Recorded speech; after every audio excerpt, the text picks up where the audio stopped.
Class 11th, Poem 4, Childhood, written by Marcus Nathan. Translation of the poem Childhood. When did my childhood go? Was it the day I ceased to be 11? Was it the time I realized that hell and heaven could not be found in geography, and therefore could not be? Was that the day? मेरा बचपन कब गया? क्या यह दिन था जब मैं 11 का हो गया था? क्या यह समय था जब मुझे एहसास हुआ कि नर्क और स्वर्ग भूगोल में नहीं पाए जा सकते और इसलिए नहीं हो सकते हैं? क्या वह दिन था? कवि अचानक महसूस करता है कि उसका बचपन समाप्त हो गया है। यह अनुभूति की बात का अनुमान लगाने को बाध्य कर देती है कि वह कौन सा सही समय था। जब उसने बचपन को जिया था, वह स्वयं से प्रश्न करता है कि क्या वह वो दिन था जब उसने अपने जीवन का 11वां वर्ष था और 12वें वर्ष में प्रवेश किया था, अथवा क्या उसने इसे तब खो दिया जब वह यह समझ नर्क एवं स्वर्ग वास्तविक स्थान नहीं थे और वे मनुष्य की कल्पना की चीज़ें थीं। इसी कारण उसने समझा कि ये चीज़ें भूगोल की पुस्तकों में नहीं पाई जाती थीं। कवि महसूस करता है कि बचपन त्यों ही समाप्त हो जाता है ज्यों ही भोलेपन का स्थान तार्किकता ले लेती है। एक बच्चे की ईश्वर आदि में दृढ़ आस्था होती है, लेकिन जब वह तार्किकता के साथ सोचने लगती है तो वह उन चीज़ों में विश्वास करना बंद कर देता है। कवि को आश्चर्य है कि वह कौन सा दिन हो सकता था जब उसने अपना बचपन खोया। When did my childhood go? Was it the time I realized that adults were not all they seemed to be? They talked of love and preached of love, but did not act so lovingly. Was that the day? मेरा बचपन कब गया? क्या यह समय था जब मुझे एहसास हुआ कि वयस्क वह नहीं हैं जो वे सभी लग रहे हैं। उन्होंने प्यार की बात की और प्यार का उपदेश दिया, लेकिन इतना प्यार दिखाया नहीं। क्या वह दिन था? कवि ने अपना बचपन खो दिया है, लेकिन वह नहीं जानता है कि कब ऐसा हुआ। वह सोचता है कि शायद ऐसा तब हुआ जब उसे महसूस हुआ कि वयस्क लोग उतने अच्छे नहीं होते जितने अच्छे दिखाई देते हैं। वयस्क लोग प्रेम की बातें करते थे तथा प्रेम का ही उपदेश देते थे, किंतु वे जिस तरह का व्यवहार करते थे वह प्रेमपूर्ण नहीं होता था। वे कहते थे और करते कुछ और थे। उनकी कथनी और करनी में बड़ा फासला था। प्रेम का उपदेश करना प्रेम के कृत्यों में नहीं बदल पाता था। कवि को आश्चर्य होता है कि कहीं यह दिन तो नहीं था जिस दिन उसने वयस्कों के पाखंड को जाना। When did my childhood go? Was it when I found my mind was really mine, to use whichever way I choose, producing thoughts that were not those of other people but my own and mine alone? Was that the day? मेरा बचपन कब गया? क्या तब जब मैंने पाया कि मेरा मन वास्तव में मेरा था। मैं जो भी चुनता हूँ उसका उपयोग करने के लिए, ऐसे विचारों का निर्माण करना जो अन्य लोगों के लिए नहीं थे लेकिन मेरे स्वयं के थे, सिर्फ मेरे थे। क्या वह दिन था? कवि आश्चर्य के साथ प्रश्न करता है कि क्या उसका बचपन उसी दिन खो गया जिस दिन उसने पाया कि उसके अपने ही मन एवं विचार थे। एक अबोध बच्चे के रूप में वह वही सोचता था जो अन्य सोचते थे, बिना अपना दिमाग काम में लिए। अन्य शब्दों में उसका अपना कोई मन था ही नहीं। लेकिन ज्यों ही उसने पाया कि उसका मन उसी का था और उसके विचार उसके अपने विचार थे, त्यों ही उसे लगा उसका बचपन खो गया। उसमें एक अहंकार पैदा हो गया था।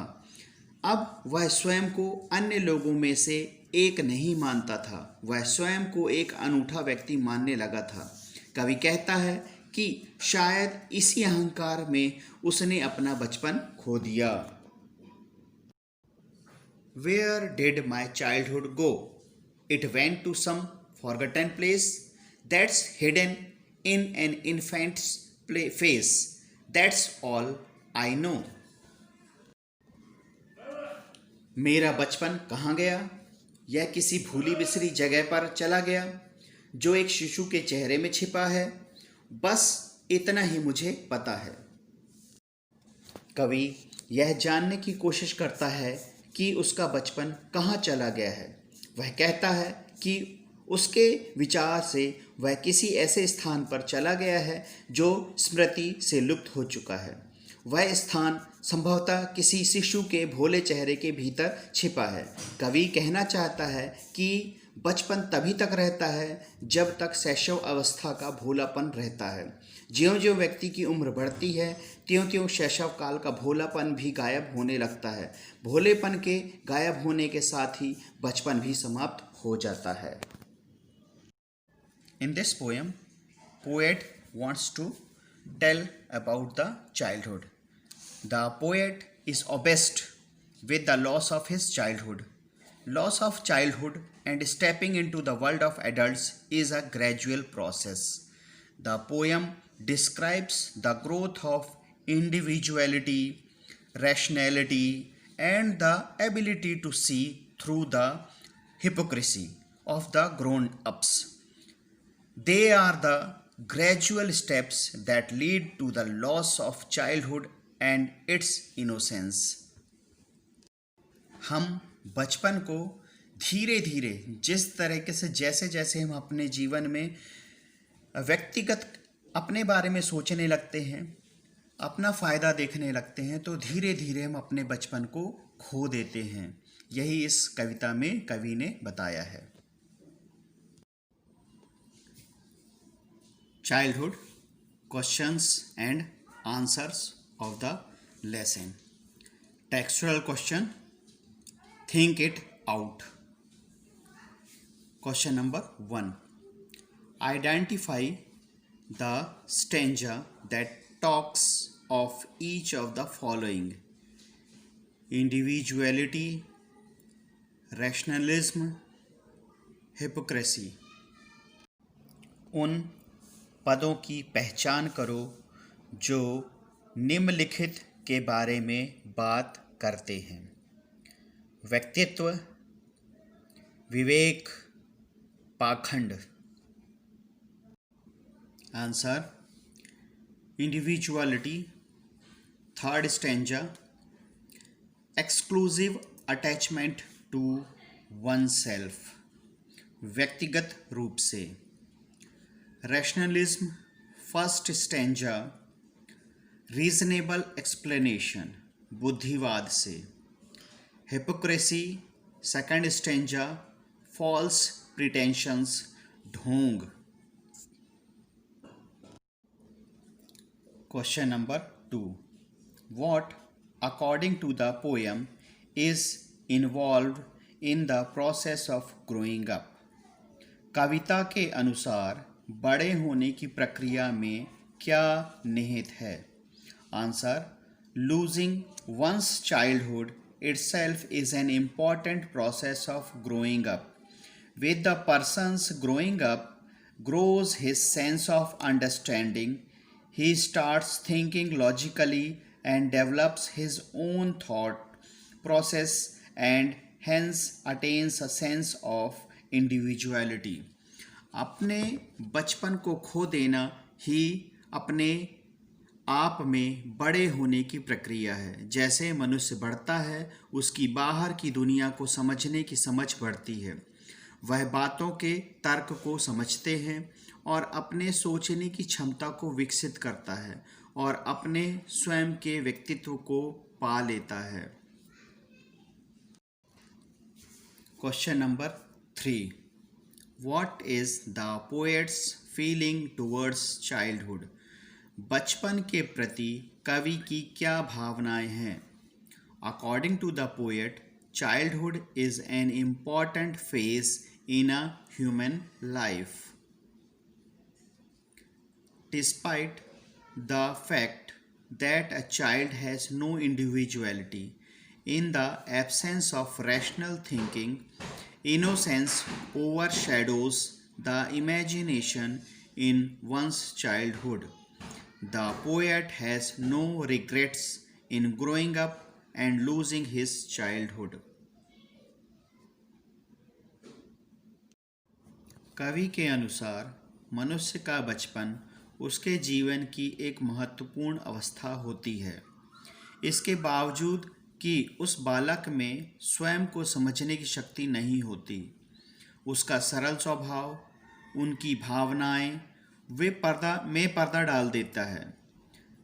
कवि को अपना बचपन खोकर बड़े होने का कोई पछतावा नहीं है।